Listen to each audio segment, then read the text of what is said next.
Bueno, pues buenas tardes a todas y a todos. Bienvenidos a la conferencia del último módulo del Máster en Necesidades, Derechos y Cooperación al Desarrollo en Infancia. Venía yo un poco preocupada porque, claro, se acaban las clases, empiezan los exámenes y inmediatamente conllevan los agobios.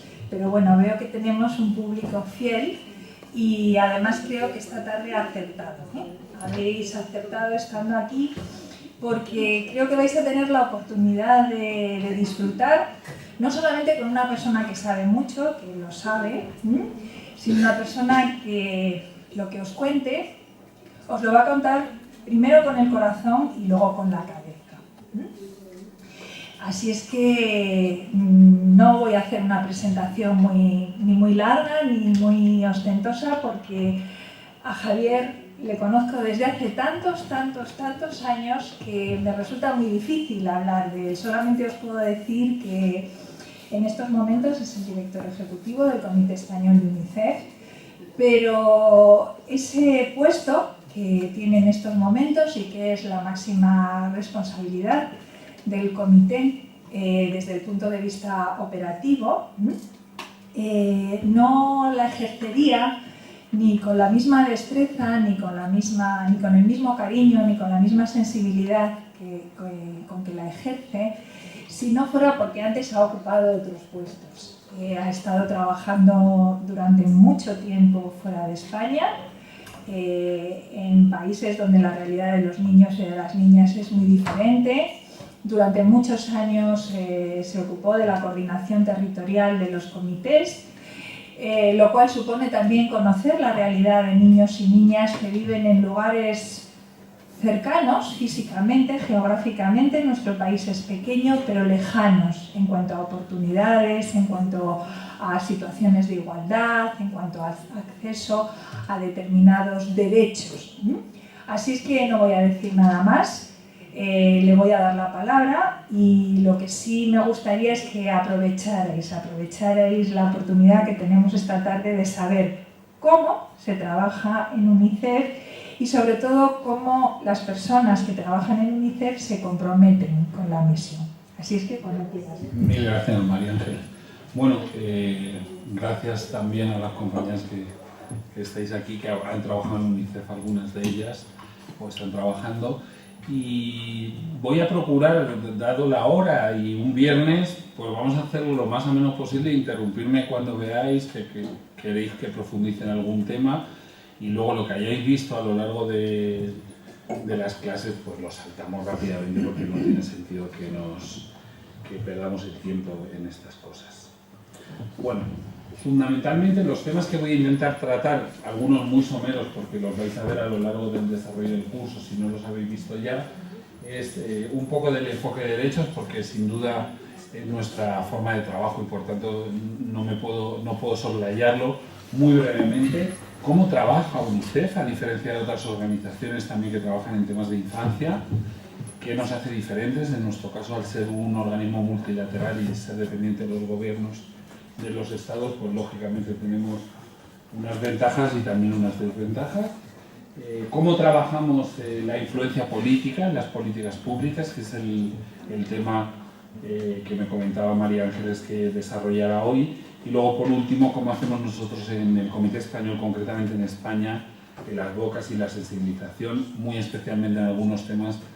El más importante para nosotros es el tema de la pobreza infantil en España, el refugio, el trabajo que hacemos en educación, etc. Bueno, ¿cómo trabaja UNICEF? Y esto no es para España, sino es a nivel global. Fundamentalmente tenemos una serie de principios que son claves para nosotros. La universalidad de la Convención de los Derechos del Niño, que se puede reducir a una frase: todos los niños, todos los derechos en todos los países. Da igual que un niño esté en Cuba, que esté en Corea del Norte, que esté en España, que esté en un país en vías de desarrollo, que esté en un país más pobre. La universalidad es intrínseca a nuestra misión. Lo segundo es el enfoque de los derechos. Hemos vivido, y luego lo voy a desarrollar un poquito, un cambio sustancial con la aprobación de la Convención, porque si antes trabajábamos solo en servicios básicos, la concepción de derechos cambia el marco de trabajo y por tanto lo que venimos haciendo. La escala es súper importante para UNICEF. Una ONG, los compañeros de cualquier ONG hacen proyectos que pueden ser implementados en una región, en una comunidad, en una ciudad. En el caso de UNICEF trabajamos en escala. ¿Qué significa esto? Que cuando hacemos un plan de acción en un país del mundo, ese plan de acción tiene que ser escalable, tiene que ser para todos los niños del país. Puede estar concentrado en los niños que tienen más vulnerabilidades, pero debe ser para el mayor número de niños. Claro, esto cambia la mentalidad, porque no es lo mismo hacer un proyecto en una comunidad rural de una zona del mundo que hacerlo en el país entero. No es lo mismo hacer un proyecto en una comunidad rural de Guatemala que para todos los niños de Guatemala. La visión es sustancialmente distinta. Transversalidad, es decir, los 4 esferas fundamentales de la Convención siempre tienen que estar presentes: supervivencia, desarrollo, protección y participación, y todas son igual de importantes e interdependientes, como marca la propia Convención de los Derechos del Niño. La sostenibilidad, procurar siempre que los proyectos sean sostenibles en el tiempo, que el gobierno del Estado o parte de la Convención se haga cargo de ese proyecto y a su vez lo implemente, y en un momento dado, si nos retiramos, tenga esa sostenibilidad. Y luego una neutralidad, que parece fácil, pero es bastante complicada, porque se trata de hacer política sobre los derechos de la infancia, que los niños tengan derecho a la participación, a la supervivencia, al desarrollo, a la protección, pero sin tintes partidistas. Pues eso, según el mundo que nos ha tocado vivir, es cada vez más difícil, porque con Steve Bannon haciendo de las suyas, pues lógicamente es muy difícil ser neutral, pero procuramos serlo, ¿no? Pues lógicamente en estas elecciones ha sido más complicado que las anteriores, pero procuramos siempre que el mensaje sea equidistante con los partidos políticos, no con el mensaje que nosotros damos.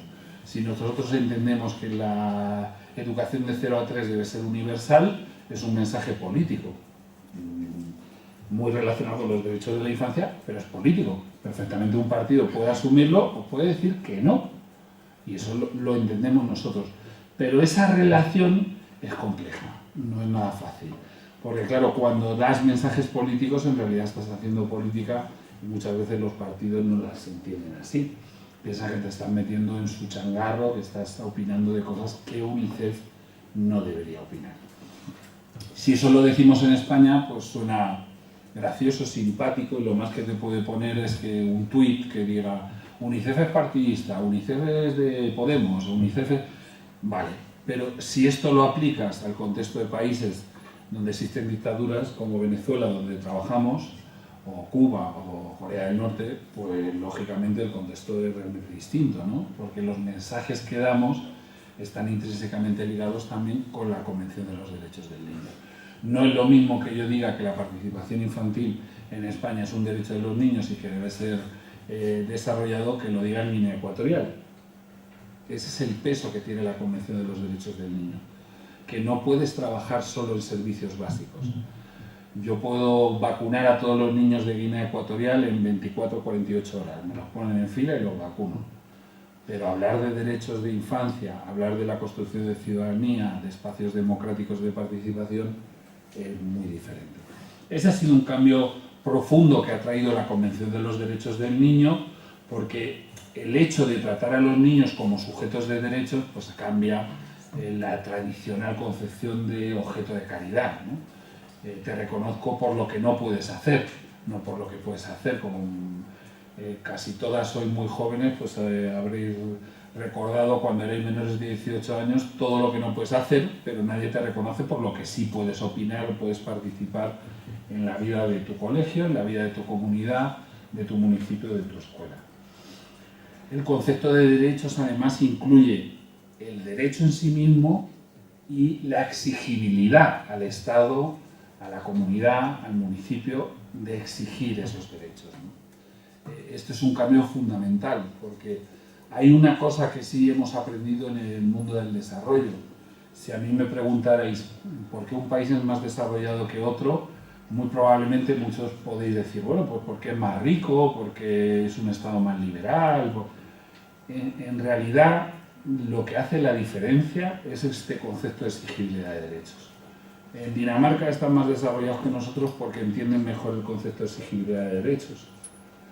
Es una sociedad más equitativa, con más accesibilidad a los derechos sociales, porque saben exigir sus derechos.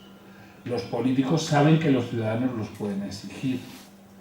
Y esa es una rueda que, si funciona, es maravillosa para construir sociedades más justas, más equitativas, más equilibradas. Claro, no es sencillo porque en muchos casos los políticos lo que menos quieren es tener ciudadanos exigentes. Pero ese es uno de los trabajos que nosotros procuramos hacer también en terreno, ¿no? En que la gente sea capaz de exigir sus derechos. Si viajáis o provenís de un país en vías de desarrollo, sabéis que generalmente es un grave problema exigir los derechos en países en vías de desarrollo porque ni se entiende el concepto.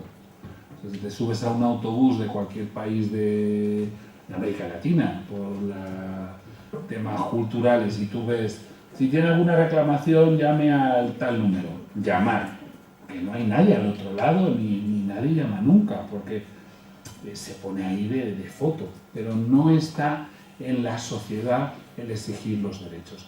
Y en nuestro país también pasa. O sea, muchas de las cosas que vivimos en nuestra cotidianidad no exigimos nuestros derechos.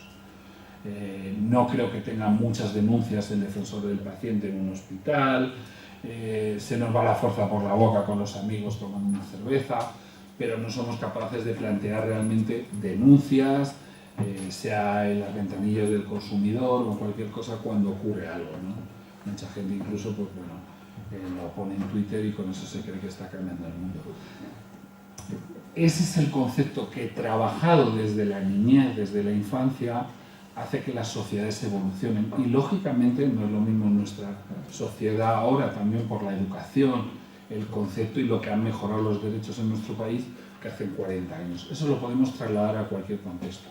Y en África lo estamos viendo ahora. Malawi es más desarrollado y tiene más capacidades que sus países vecinos porque es una democracia, porque han procurado que los niños, que la gente joven conozca cuáles son sus derechos y al final, generación tras generación, el país va cambiando. Porque además cuando exigen más tus derechos también eres más corresponsable de los mismos. No solo es una cuestión de exigirle a los demás y al Estado, es de también ser responsable con tus actos. Este es un poco el concepto de exigibilidad de derechos y por eso es tan importante en todo el enfoque de derechos humanos, especialmente de derechos de la infancia, pero de derechos humanos en el mundo. Muchas veces cuando dicen por qué países tan ricos en recursos naturales son un desastre en términos de estado de bienestar, de políticas públicas, generalmente tiene que ver con este concepto de educación y exigibilidad de derechos. Si se trabaja, a lo mejor en el corto plazo es difícil conseguirlo, pero en el medio plazo avanza muy considerablemente. Por tanto, expande lo que se viene llamando las fronteras legales para legitimar también esta defensa de los derechos de la infancia, para que haya personas que defiendan los derechos de la niñez. Es un marco legal, político y moral para el bienestar de la infancia también. Son obligaciones para los gobiernos y responsabilidades. Esto nos diferencia también mucho de otras organizaciones. UNICEF trabaja en este concepto de exigibilidad sabiendo que si trabaja en la exigibilidad de los derechos, que los ciudadanos exijan más, también tienes que trabajar con los gobiernos para que tengan capacidad de oferta. Porque claro, si no el sistema se colapsa. Si tú tienes un sistema en que la gente es muy exigente y pide y reclama sus derechos, pero el Estado no tiene esas capacidades, lógicamente vas a vivir. Apoyamos a que los gobiernos sean capaces de establecer una oferta educativa adecuada, que este concepto de exigibilidad de derechos se vaya trasladando poco a poco, y ahí hay muchísimos matices. Por ejemplo, el tema de trabajo infantil, que ha sido muy curioso siempre y ha sido un debate interno muy grande en las organizaciones de infancia. Nuestra visión es diferente a las abolicionistas brutales, trabajo infantil, ¿no? Procuramos lógicamente que el trabajo infantil no exista, pero claro, a lo mejor con un programa gradual y apoyando al gobierno a la eliminación del trabajo infantil. No decir, se acaba el trabajo infantil mañana, por ley. Ojalá se pudiera hacer así, pero las cosas no son tan fáciles. Como ese tema, otros muchos donde procuramos siempre apoyar. Por ejemplo, el de vacunación. Procuramos establecer las capacidades dentro del país para hacer la vacunación infantil. No nos interesa a nosotros vacunarlos nosotros con organizaciones extranjeras o no. Lo que se trata es que el gobierno y el Estado tenga esas capacidades, tenga la cadena del frío, tenga los médicos adecuados, las campañas de vacunación.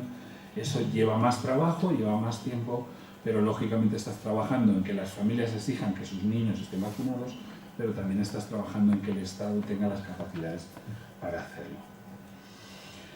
Y lo que hemos vivido a lo largo de estos 30, 40 últimos años es un cambio también en la organización, porque antes de la Convención de los Derechos del Niño solo trabajábamos en una versión de servicios básicos. ¿Qué significa esta? Provisión de servicios. Yo tengo que vacunar a los niños, tengo que dar suero de rehidratación oral, tengo que ofrecer servicios hospitalarios, pero entendiendo al niño, al adolescente, al joven, únicamente como eso, como un objeto de protección o de caridad, no entendiendo que tiene unos derechos. Por tanto, los problemas que se atendían fundamentalmente por UNICEF y por todas las organizaciones de infancia del tercer sector eran los tradicionales. Más o menos he puesto aquí algunos: inmunización, acceso a agua y saneamiento básico, malnutrición de nutrición, la carencia de yodo, los temas de planificación familiar, el trabajo infantil. Claro, desde esta visión de caridad, de provisión de servicios, el centro no es la pobreza, la exclusión social, las políticas públicas, la exigibilidad de derechos. Es una visión en la que yo te proveo de servicios y es relativamente sencilla. Como os decía, puedes trabajar en cualquier país del mundo. Por ejemplo, en Corea del Norte, pues fundamentalmente hacemos estas cosas, lógicamente. No puedes hacer mucho más. Pero esta visión ha ido variando, porque lo que también hemos aprendido que con esa visión solo no transforma la realidad de los países. Lógicamente lo tienes que hacer, porque si estás en un país donde la tasa de vacunación es del 25%, pues lógicamente tienes que hacer campañas de vacunación y apoyar al Estado. Pero entendemos que si no trabajas también sobre los nuevos temas que vienen a través del enfoque de derechos humanos, hay un desbalance absoluto y lo que no estás es generando desarrollo. Al final es lo que siempre se ha llamado que es la ayuda esta que no es sostenible, que es una ayuda caritativa, la solidaridad, que es maravillosa, pero no entendiendo la otra parte del balance, que tiene que ver con otros temas que son esenciales para la vida de los niños, que están en la Convención, pero son esenciales también para los estados y para que los países estén más desarrollados y sean más justos y más equitativos. Pues, por ejemplo, antes de la Convención de los Derechos del Niño, los temas de explotación sexual comercial, de abuso y eso, no existían en la agenda pública. No existían, eran algo como muchas otras cosas de la esfera privada. Los temas de trabajo, por ejemplo, trabajo infantil, pero especialmente peligrosos, se empiezan a vincular también cuando surge la Convención de los Derechos del Niño y el trabajo de la OIT. Desarrollo y medio ambiente. Os podéis imaginar ahora la importancia que tiene para la gente joven, los adolescentes, los niños, todo lo que tiene que ver con cambio climático, protección de animales, en fin, toda esa esfera que es nueva y que antes no existía. Antes del año 89 nadie hablaba de estas cosas. La primera cumbre internacional contra la explotación sexual comercial es del año 95. Es decir, son temas relativamente muy cercanos a nuestros días. Primera infancia, la importancia de la estimulación temprana del acceso a la educación de 0 a 3 en infantil.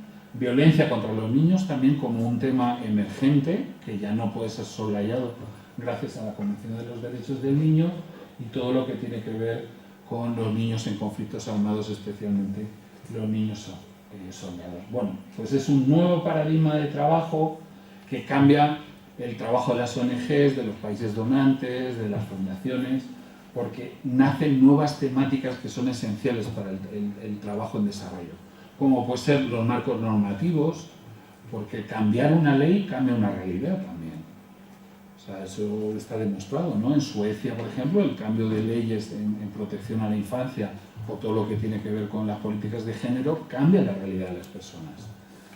Políticas públicas, el gasto público, cuánto se destina a educación, todos estos porcentajes y recomendaciones de la OCDE, de muchísimos organismos multilaterales que inciden en cuáles deben ser los mecanismos de políticas públicas y de participación.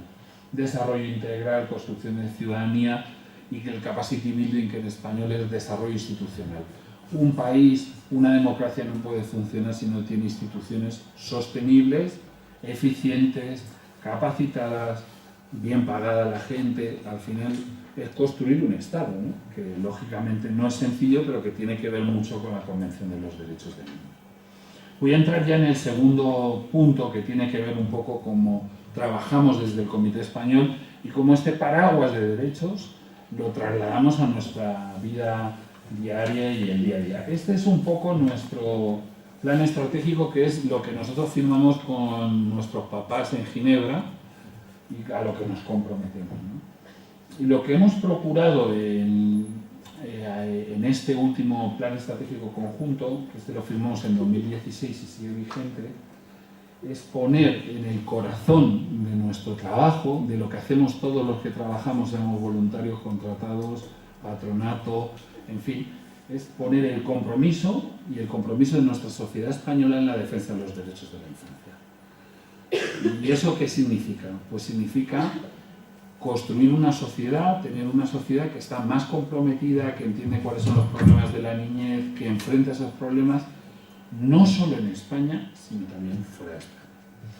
Para eso, pues diseñamos un trabajo en donde elementalmente los temas de organización más eficiente, más ágil, pero también, y quizá lo más importante y lo que hemos procurado en estos años es trabajar también en todo lo que tiene que ver con llegar a nuevas audiencias, ¿no? Que es un debate también eterno de las organizaciones sociales. Pues cuando nosotros nos juntábamos hace unos años para hablar de derechos de infancia, podíamos pasar lista. Podíamos decir, está Manolito, está Antoñita y tal. O sea, eso no tiene ningún sentido, porque es como si en una religión predicaras solo a los fervientes creyentes, pero no tiene...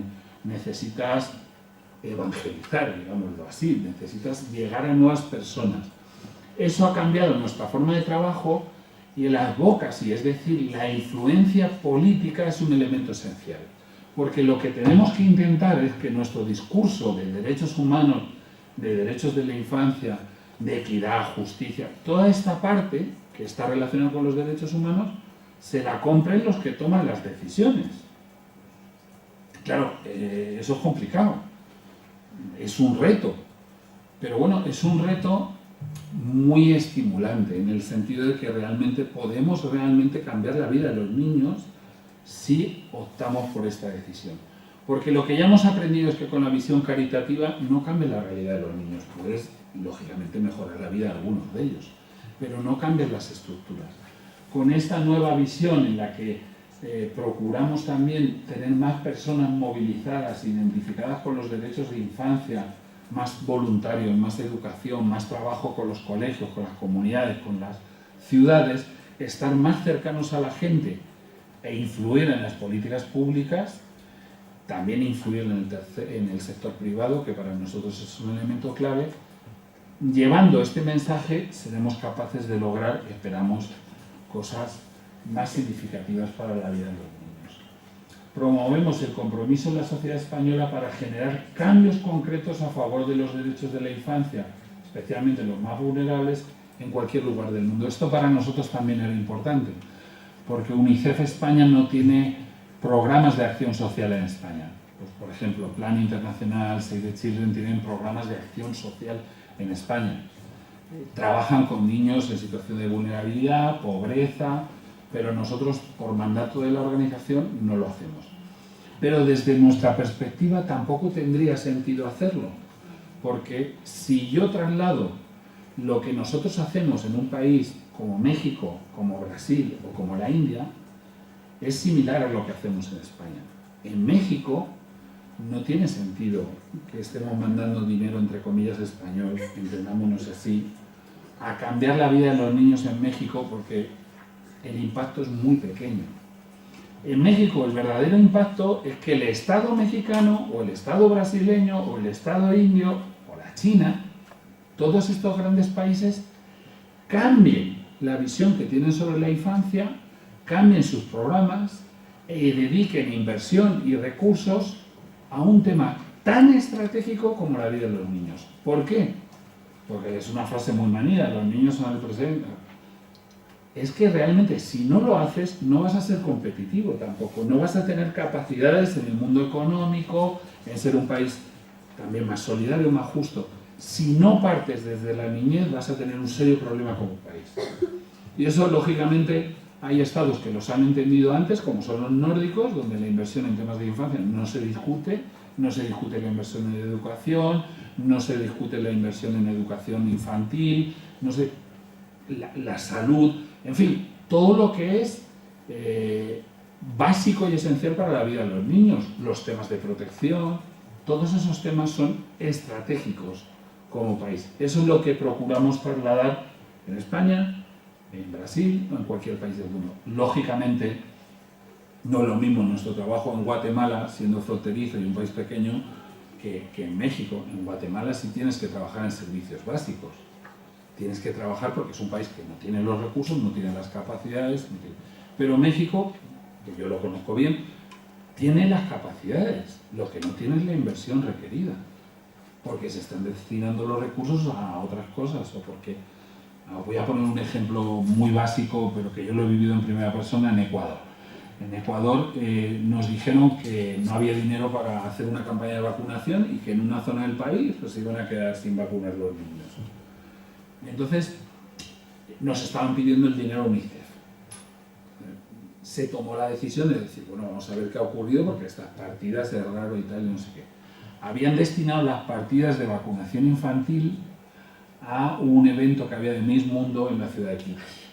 Y lo habían hecho, pero así, sin despeinarse. Claro, el mundo ha cambiado. Enseguida se filtró con redes de ONGs y tal lo que había ocurrido. Y el problema fue para el Estado ecuatoriano. Para el gobierno fue un grave problema de reputación. Y lógicamente, pues al final encontraron la plata para solucionar el problema. Pero para que veáis cómo también procuramos en la medida de las posibilidades buscar esas rendijas que nos permitan también transformar la realidad de los estados. Porque no tiene ningún sentido que UNICEF financie la vacunación infantil de Ecuador, porque si lo hago, van a seguir haciendo lo mismo. Retraer recursos, en este caso para el evento de Miss Mundo, pero mañana puede ser para cualquier otra cosa. Este es muy notorio y es un ejemplo que siempre pongo porque es como muy sangrante.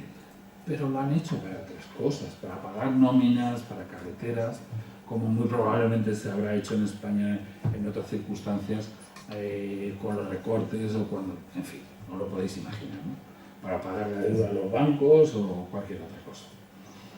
Bueno, para construir esta nueva filosofía de trabajo, pues requieres una serie de mecanismos importantes. Una es ser referente sobre infancia en el debate público, o sea, pues somos UNICEF, una marca de prestigio, reconocida, pero en cualquier caso necesitas evidencia, necesitas informes, necesitas construir un buen anclaje académico, etcétera, que te permita hablar de estos temas. ¿Por qué? Porque en el anterior orden, construir hospitales, poner vacunas, es sencillo, es fácil. Pero si yo voy a hablar, por ejemplo, de un tema estratégico, uno de los más importantes para la vida de los niños en España, en cualquier país del mundo, es la fiscalidad. Es un elemento esencial. Pero claro, si yo hablo de la fiscalidad, ojo que me estoy metiendo en un charco gordo. Tengo que tener las herramientas muy bien pensadas, tengo que tener los mejores profesionales para hablar de fiscalidad, cómo la fiscalidad influye en la vida de los niños, cómo los niños más vulnerables son afectados por esas decisiones de fiscalidad. O sea, no es un tema sencillo. Y además es un tema en el que no te reconocen, porque pues, justo en el año 2010 o así, me acuerdo que fuimos 3 o 4 organizaciones a hablar al entonces ministro, que es el profesor de esta casa, el señor Cristóbal Montoro, y lo primero que dijo es, mire, en primer lugar, y vamos con nuestro informe sobre pobreza infantil en España, donde decimos, luego tengo una filmina puesta ahí, que el 30% en aquel entonces de nuestros niños vivían en situación de pobreza, y lo primero que dijo es, yo esto no me lo creo.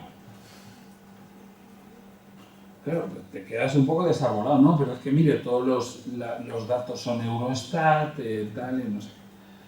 Pero no me lo creo, le sirvió en aquel entonces. Claro, ahora hemos aprendido y ya tenemos alrededor también una serie de personas de determinado prestigio, tienes que poner también, que ya no te pueden decir no me lo creo. Porque no se espera de UNICEF o de otras organizaciones, en el caso, que hablemos de fiscalidad o en aquel entonces de temas de pobreza infantil en España. Era tabú hablar de pobreza infantil. Nosotros nos brincamos la barda y dijimos, no, en este país hay un problema de pobreza infantil. Ahora nadie duda, hay un alto comisionado de lucha contra la pobreza infantil, todos los partidos políticos, unos más, otros menos, llevan medidas de protección y desarrollo de la primera infancia, de la niñez, de su conjunto, etc. Es un tema que está en el corazón de la agenda política. Pero en 2008 no estaba. 2008, 9, 10. Y las organizaciones sociales, especialmente las de infancia, que por ser justos yo creo que somos las mejores organizaciones del tercer sector ahora mismo en España, son las organizaciones de infancia. Estamos años luz del resto. Es más, las demás están deprimidas y todavía siguen discutiendo por qué perdimos el 0,7, una serie de cosas que no llegan a nada. Ese espolón de las organizaciones de infancia han conseguido que el tema esté en el más alto nivel. O sea, que los políticos, libres políticos, no el diputado de segundo nivel, esté hablando. Que cuando te reúnas no te reciba Pepe el de los palotes como han hecho toda la vida. A estos de infancia que lo reciba el diputado por Huesca, que algo sabe, que tiene 2 hijos. Porque todos los temas de infancia han sido siempre temas de menores. Y por tanto temas menores. Hay un concepto que utilizan mucho en América Latina que a mí me gusta, que es el concepto de minoridad, ¿no? Que es el concepto de te reconozco y le pongo el nombre de menor a todo aquel para alejar la sensibilidad de niños. Si yo os digo que tengo 2 menores en mi casa, sabéis que no son mis hijos. Por eso se llaman menores extranjeros no acompañados, por eso se llaman menores en circunstancias especialmente difíciles, menores infractores. Menor solo se debería utilizar en el ámbito jurídico. Porque niño, niña, adolescente, nos llega más. Pero lo primero que se hace es construir esos paradigmas sociales también para alejarnos de esos problemas y verlos desde una perspectiva de menores. Es lo que ellos llaman el concepto de minoridad. Porque bueno, no hace tanto a los niños de la calle en Brasil le pegaban 2 tiros y no pasaba nada. Lógicamente hemos evolucionado y ahora las leyes de protección, gracias a la Convención de los Derechos del Niño, reconocen a los niños también como sujetos de derechos y por tanto ha cambiado también los códigos penales, los códigos civiles, la normatividad, que es tan importante, porque los que no somos juristas le dábamos poca importancia y luego te das cuenta. Pero bueno, volvamos a lo nuestro, generar el compromiso en la sociedad española y luego pues ser realmente eficientes. Que no esto sea un discurso, tienes que cambiar las leyes, tienes que ampliar las prestaciones por hijo a cargo, tienes que conseguir cambios reales en la vida de los niños.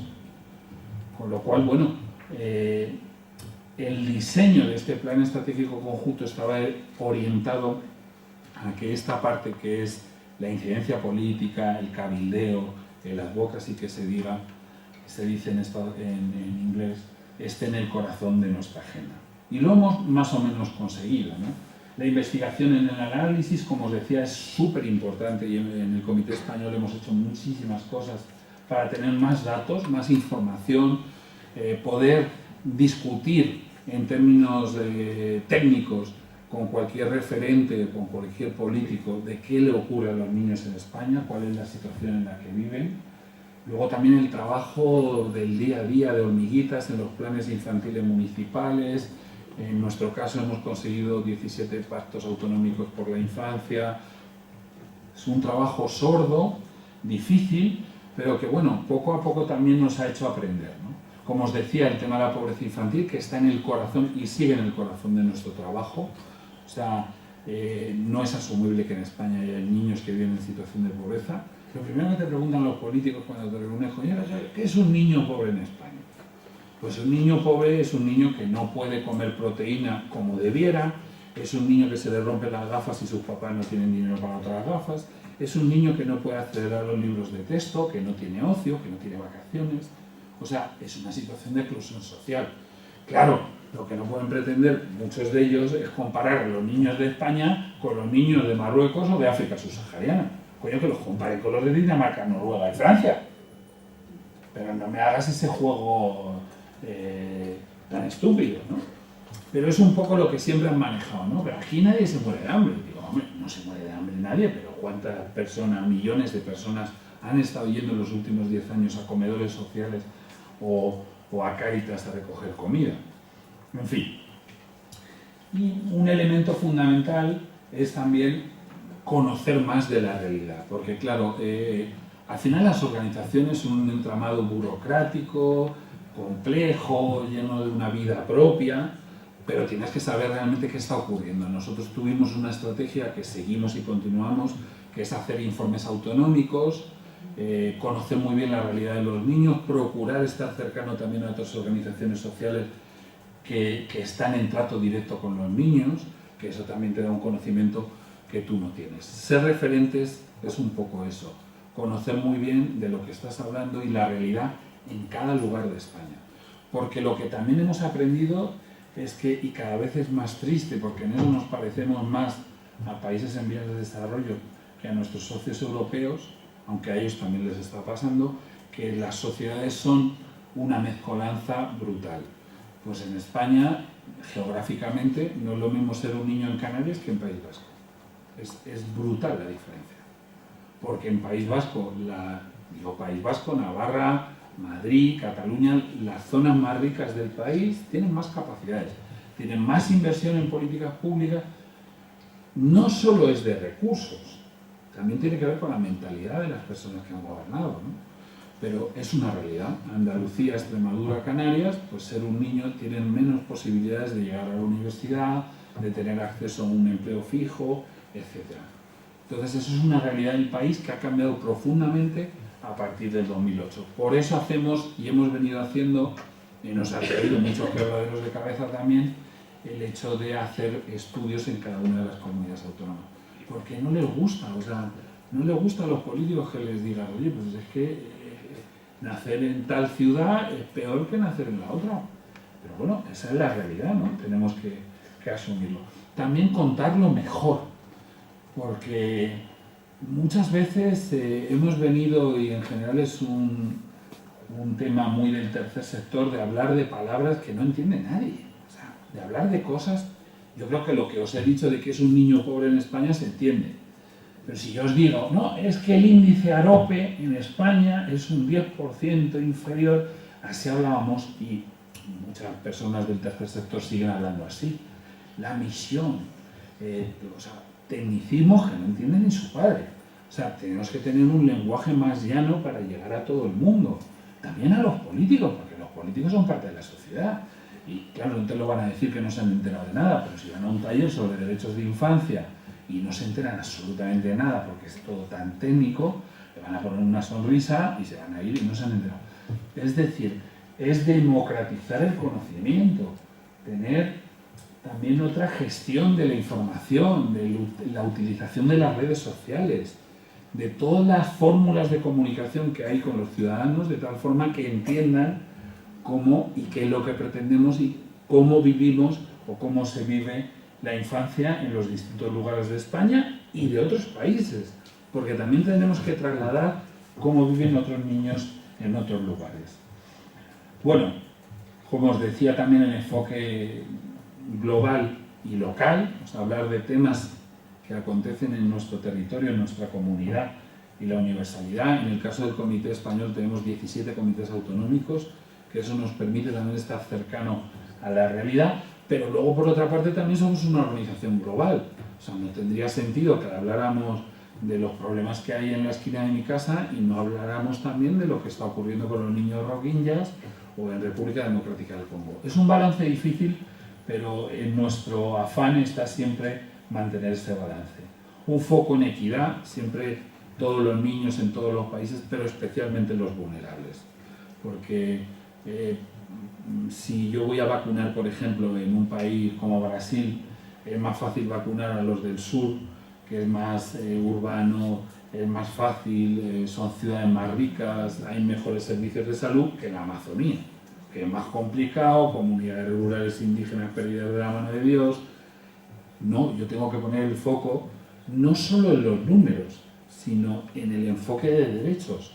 Vamos a acercarnos especialmente a aquellos niños que viven en una situación de más vulnerabilidad. Bueno, los atributos que venimos buscando y que siempre movilizamos en UNICEF es esa cercanía, simplicidad, ser breves también, aunque yo ya me estoy alargando, positividad, pasión y rigor informativo, ¿no? El rigor es un elemento clave, porque cuando estás hablando de fiscalidad, de la ley, por ejemplo, de todos los niños en conflicto con la ley penal, o sea, tienes que estar muy seguro de lo que estás diciendo y tener argumentos muy claros, porque si no, los políticos, las propias instituciones públicas tienen muchos recursos y si te lo quieren tumbar, te lo van a tumbar. Y claro, estás jugando con tu reputación también para el futuro en cualquier cosa. Luego hemos utilizado también para este enfoque de cambiar la realidad de los niños todo lo que es las campañas. Movilización social a través de alianzas, de utilizar y potenciar este trabajo de movilización social a través de las nuevas tecnologías y de lo que llaman en inglés el compromiso, el engagement. Bueno, pues esto no es fácil, nos ha costado bastante, pero bueno, tenemos algunas experiencias que si queréis podéis visitar en internet, como el viaje Subida, las campañas que hacemos. El lunes lanzamos una campaña también que yo creo que va a ser muy bonita, en la que procuramos siempre aunar pues, lo que significa denuncia, porque en algunos casos hay que denunciar situaciones, pero también procurando que podamos hacer algo, ¿no? Porque es un mensaje también, si no frustrante, es decir, bueno, ¿y yo qué puedo hacer, no?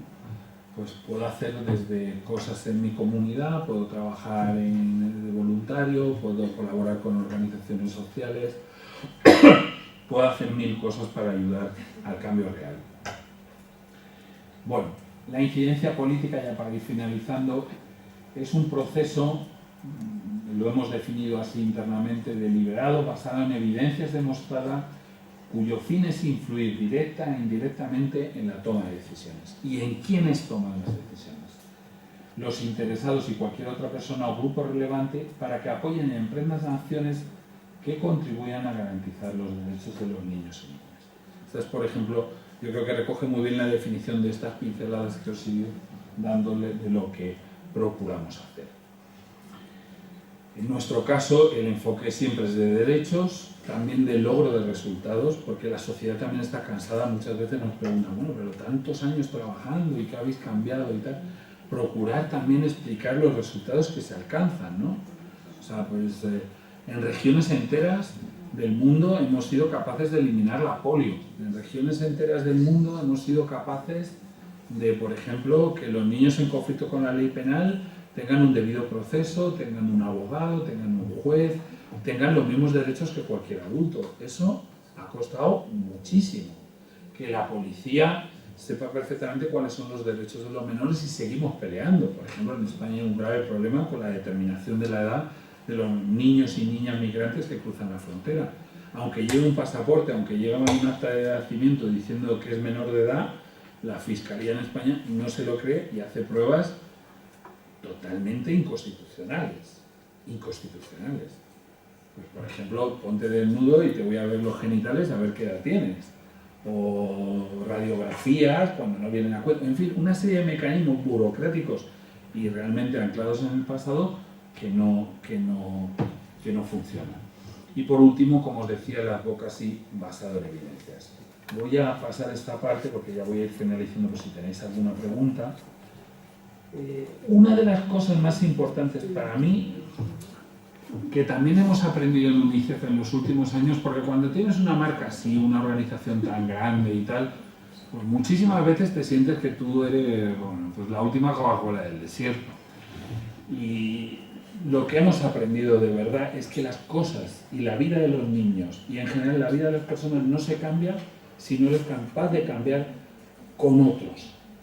O sea, que al final tú seas un catalizador de energía de muchísimos lugares, de personas comprometidas, en este caso pues está ahí la foto de Calderón, de embajadores, del defensor del pueblo, en este caso de India, de decir, o sea, tienes que trabajar con todo el mundo, pero especialmente tienes que trabajar con los que no creen en lo que estás diciendo, que eso es difícil de comprender.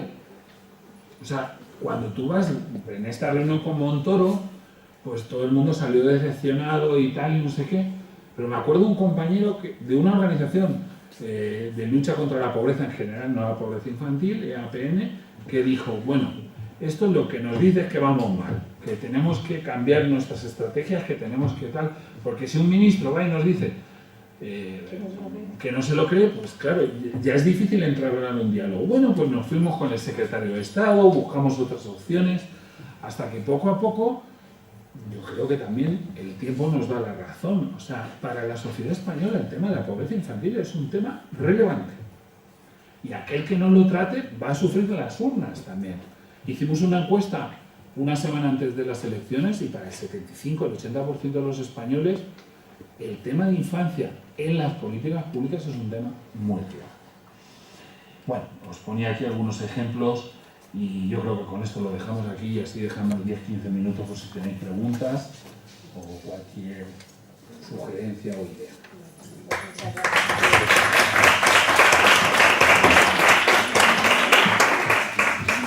Bueno, pues muchas gracias, Javier.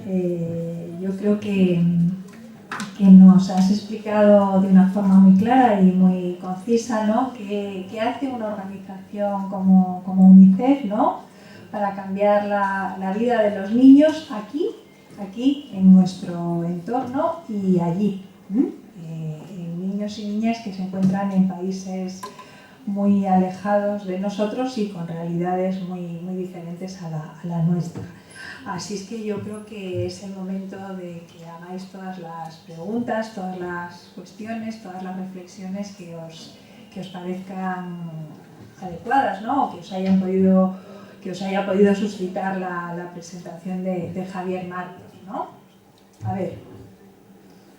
Vale, voy a preguntar que en un país como has dicho tú, en México, no dais dinero porque tienen dinero suficiente para encargarse, por ejemplo, de vacunas y eso. Pero si ellos no se quieren encargar y vosotros pensáis que es mejor que se encarguen ellos, al final, ¿quién se encarga de los niños? Claro. Bueno, sí se encarga el Estado mexicano en general. Nosotros podemos poner dinero en México, pero para algo que realmente tenga un impacto en escala, como os decía, y que cambie la mentalidad del país en relación a los niños. Si, por ejemplo, tengo que financiar un programa piloto de atención a menores migrantes, como ahora estamos haciendo, claro, ahora con la crisis venezolana y centroamericana estamos atendiendo directamente a los niños, niñas y adultos que cruzan la frontera y que hay que proporcionarles techo, comida, pero eso no significa que lo que realmente quieres cambiar es la estructura de políticas públicas del gobierno mexicano. Porque te aseguro que México tiene los recursos para hacerlo. ¿Cómo lo puedes hacer eso? La influencia política es un elemento fundamental. Hacerles entender, hacerles ver, utilizar todos los mecanismos para que aumente la inversión, por ejemplo, en infancia, para que, por ejemplo, pues, las escuelas públicas amplíen sus horarios porque la educación de calidad no es suficiente. En fin, una serie de mecanismos y medidas que les ayuden. Claro, lógicamente, como bien dices, los niños más vulnerables requieren atención urgente.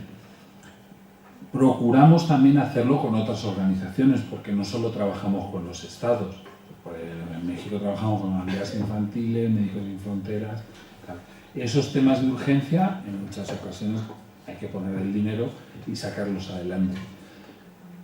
Pero saber qué es de urgencia, saber que esta está poniendo una herida en un momento dado. No tendría sentido que en estos grandes países con grandes capacidades estuviéramos invirtiendo plata cuando ellos tienen los recursos. Es como un balance, pero siempre procurando y teniendo en mente que estratégicamente tú lo que quieres es cambiar las estructuras de poder, que quieres cambiar las políticas públicas del país. Claro, eso cambia muchas cosas porque también hace difícil de explicar algunas cosas.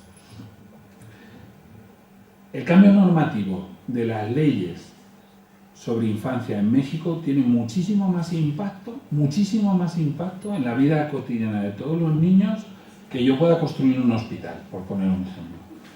Pero tú imagínate lo difícil que es para nosotros venderle a un donante o a un ciudadano el cambio normativo. Porque ¿qué es el cambio normativo? Es capacitación y formación, talleres, seminarios, charlas, hablar con este tipo, invitarle a que vea el sistema de protección de Noruega porque es el mejor del mundo. O sea, ese trabajo es muy difícil de comprender para los donantes. Tiene muchísimo más impacto porque el día que lo consigues cambia la vida de todos los niños que están en esa situación. Pero construir un hospital, eso lo vendo muy fácil. A cualquiera de esos aliados le digo, oye, que voy a construir un hospital donde sea. Y te dan la plata. Pero el mundo ha cambiado profundamente. La mayoría de estos países y los países en vías de desarrollo, muy especialmente, incluso ya en África, las tasas de cobertura de vacunación infantil, de acceso a la educación básica, están en el 90-95%. O sea, eso ya no es problema como hace 20 años. O sea, los problemas son nuevos. Por ejemplo, un problema gravísimo en los países en vías de desarrollo es la seguridad vial. O sea, se mueren más personas, y especialmente niños, o se quedan discapacitados por accidentes de tráfico que por la polio o cualquiera de las enfermedades que anteriormente ocurrían. Entonces, tu perspectiva, las gafas con las que ves la realidad, tiene que cambiar. A ver, más preguntas.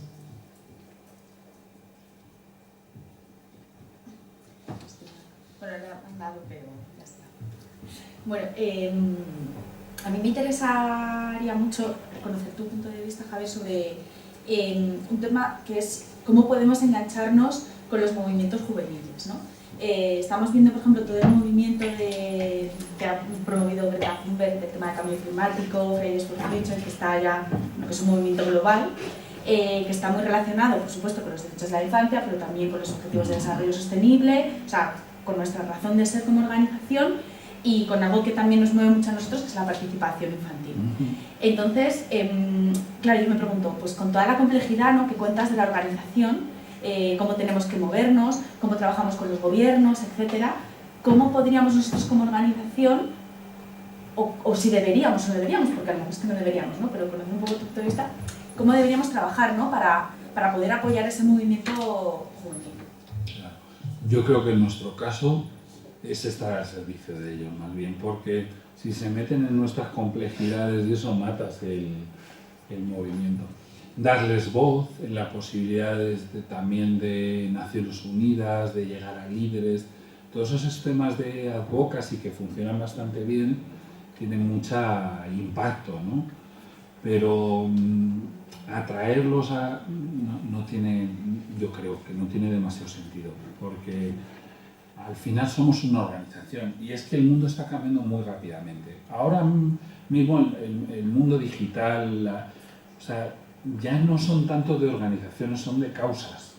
Entonces ese cambio es más profundo de lo que parece. Pues esa causa medioambientalista es al revés. Yo creo que cómo nosotros podemos más bien ayudarles, pues abrirles algunas puertas, pero poco más, es complicado. Siempre, yo todas las encuestas que he visto con niños, incluso pequeños, adolescentes y tal, siempre en el país que sea, desde hace 20 años constantemente el tema medioambiental es el de más preocupación. O sea, que al final era algo que se venía larvando y ha emergido y tiene, a mi modo de ver, bastante lógica, ¿no? Pero luego al final también tiene que ver también con la relación entre adultos, jóvenes y adolescentes, ¿no?, que siempre es complicada, pero ahora muchísimo más, ¿no? Es un gap, es un desfase más amplio. Los adultos nos cuesta mucho cambiar la relación con los jóvenes. Tú pon mañana en cualquier debate bajar la edad de voto a 16. La que se va a liar va a ser guapísima. Y está relacionada. Sí, Ahí que seguro que todos los partidos están de acuerdo. Que no. que no. Bueno, a lo mejor los independentistas no son a favor. Y sí, luego, nada, una cosa que has comentado que me ha gustado mucho, el tema de cómo se denomina, ¿no?, a los niños y a las niñas, ¿no?, que siempre es un tema de menores. Pues precisamente en el Comité de Madrid, hace poco, el compañero de Incidencia Política estamos trabajando con la Ley de Infancia de la Comunidad de Madrid y ha hecho una consulta a consejos de participación infantil y una de las preguntas era cómo quieren los chavales que se les denomine la ley. Y es que mayoría abrumadora, niños, niñas y adolescentes, porque no se sienten para nada, es lo que comentabais vosotros, representados porque se les denomine como menores, ¿no? O sea, es que era como... Y entonces, claro, es que trasladarlo a los políticos que a veces, bueno, pues si lo quieren habrá que cambiarlo, claro, por supuesto, ¿no? Sí, pues, porque a veces parece como que no tienen esa sensibilidad de... Todos los encuentros, ¿verdad?, de niños, niñas en el Parlamento son para llorar. Porque escuchas discursos políticos súper complejos de, mira, en mi comunidad está pasando esto, está ocurriendo esto, tal, tal, tal, y termina el diputado o diputada levantando la mano y diciendo, cuando yo era niño, dices, tío, o sea, ¿qué es eso? Hay cosas que están caracterizadas por lo más complejo que hay, que es la relación adultos, niños, niñas, adolescentes. Eso es quizá el cambio cultural más profundo y más difícil. Porque claro, es reconocerte por lo que puedes aportar, como eso no existe hoy por hoy. Pues al final, la mayoría de los procesos de participación que hay son simbólicos. Y lo seguirán siendo porque, hasta que no cambien los adultos, ¿de qué vale organizar? Vale de mucho, entendámonos, vale de ponerlo, pero no cambia profundamente las cosas. Claro, esa es una lucha que, por ejemplo, nosotros como profesoras de psicología evolutiva y de la educación peleamos continuamente, ¿no? Que no se hable de los niños y de las niñas y de los adolescentes como menores, porque siempre el término menor lo que está poniendo de referencia es lo que a mí me falta para alcanzar. Ese es el verdadero concepto del menor, porque está basado en la minoría de edad. Es verdad, si yo tengo 16 años, a mí me faltan 2 años para conseguir un objetivo, que es suponer la mayoría de edad. Pero desde el punto de vista de lo que es la educación, de lo que es el desarrollo, de lo que es el enfoque de derechos, es mucho mejor enfatizar en las capacidades que tienen los niños. Y como bien sabéis, porque muchos y muchas de los que estáis aquí lo habéis estado estudiando o lo deberíais estar estudiando en estos días, las capacidades de los niños y de las niñas son muchas, y son muchas desde las primeras etapas del desarrollo. Por tanto, la estrategia estaría en que los adultos supiésemos dar a los niños aquellos escenarios, aquellos contextos en los que realmente puedan ejercer esas capacidades. Porque además el ejercicio de esas capacidades mejoraría, las haría progresar. Esa es la gran clave en la que nosotros enfatizamos siempre tanto con el tema de la participación infantil, ¿no? La participación es la única herramienta, bueno, la participación y la educación son las únicas herramientas para poder alcanzar derechos de ciudadanía. Las únicas herramientas, las mejores herramientas, porque realmente es lo que te va a ir ayudando a progresar y a reclamar esos derechos que tienes, que legítimamente nadie te tiene que conceder, sino que son tuyos porque son derechos y porque están ahí. Javier empezaba su intervención diciendo que lo que diferencia a las sociedades desarrolladas es la legitimidad que tienen los derechos frente a la no legitimidad que tienen los derechos. Pues en la medida en que nosotros reconozcamos más capacidades a nuestros menores, tendremos una sociedad más desarrollada, porque eso irá haciendo crecer los niveles de capacidad, los niveles de afrontamiento, los niveles de toma de decisión. Para que veáis que lo que os enseñamos aquí en la facultad, que a veces algunos días pensáis que no vale para nada, pues vale, y vale para mucho. Y vale precisamente, ojalá valiese precisamente para cambiar la vida de los niños. porque como Javier ha dicho, se necesitan estudios, se necesitan expertos, se necesitan datos, se necesitan informes, y lo que muchos de vosotros podéis hacer o lo que acabaréis haciendo es eso, es trabajar aportando credibilidad, aportando veracidad, aportando rigor a los estudios para cambiar la vida de los niños. Y si hubiéramos conseguido eso, pues hubiéramos conseguido mucho. Bueno, Javier, pues muchísimas gracias a todos y a todas por estar aquí esta tarde acompañándonos. Y bueno, pues es la última conferencia del máster. Estamos acabando todo, estamos acabando las clases, estamos acabando las conferencias. Pero bueno, ha sido un placer y seguiremos con ánimos reforzados el próximo. Muchas gracias.